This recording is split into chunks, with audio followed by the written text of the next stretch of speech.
ሰውየው ወደ ሰው አዝመራ ገባና ወደ ጎን ወደ ግራ ወደ ፊት ሲያይ ማንም የለም። አዝመራ ውስጥ ገብቶ ገጠር ነው። በዶንያው ሙሉ በቆሎ እሸት ቀጥፎ ኬሻውን ሞላና ሊወጣ ሲል ወደ ላይ አየ። ማማው ላይ ባለቤቱ አለ። ሳቀበት። ደነገጥክ እንዴ አለው። አትደንግጥ፣ ፊቱንም ወደ ላይ አይተ ቢሆን ኖሮ ወደ ባሰ ጥፋት አትገባም ማለት። የሰው ልጅ መጀመሪያው ነው እግዚአብሔር ያልካለ ኃጢአት አይሰራም።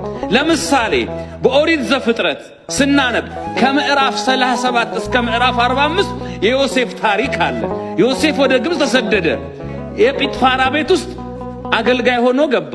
ጌታው ጥሎት ሄደ። እመቤቲቱ ለኃጢአት ጋበዘችው። ሰው ባያይ እንኳን አላት። ማን ያያል?